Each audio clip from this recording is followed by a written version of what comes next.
Është kënaqësi e veçantë që sonte të jem këtu në një hapësirë të mbushur me kreativitet, me guxim dhe me vizion.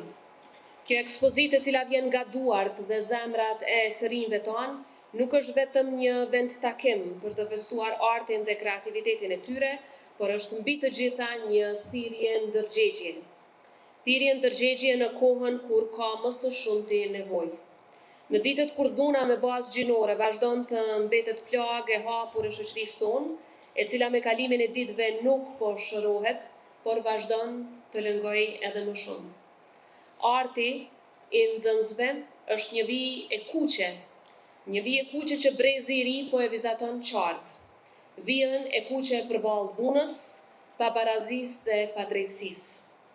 Çdo pikturë që pam sonte përçon një mesazh jashtëzakonisht të fortë.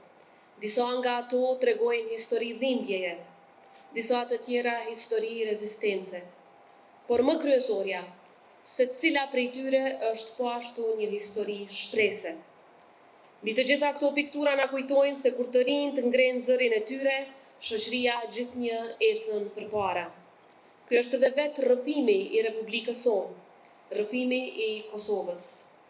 Puna jonë nuk duhet asesi të ndalet derisa të ndërtojmë një kulturë ku secila vajzë dhe secili djalë rritet, jeton dhe frymon i lirë, i barabartë dhe i sigurt.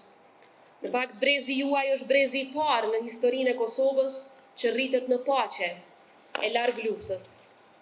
Megjithatë, betejë jonë e përditshme po ndodh në një front krejt tjetër shoqëror.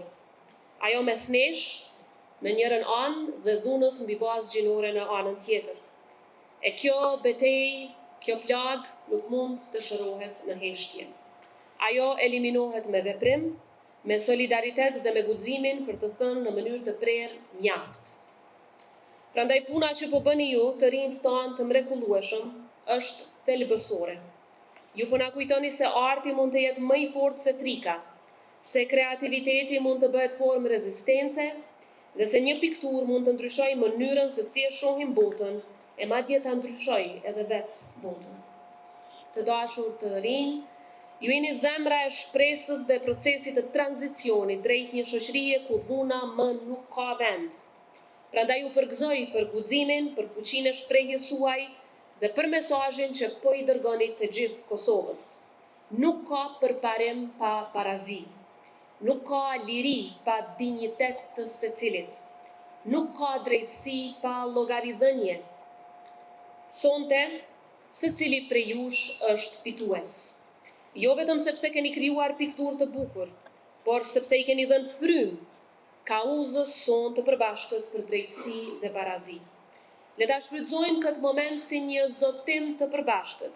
Ta luftojmë dhunën, ta ngrejmë zërin për të drejtat e njeriut dhe ta përqendrojmë politikën, arsimin dhe kulturën rreth dinjitetit, rreth sigurisë dhe rreth mirëqenies së secilës qenie njerëzore.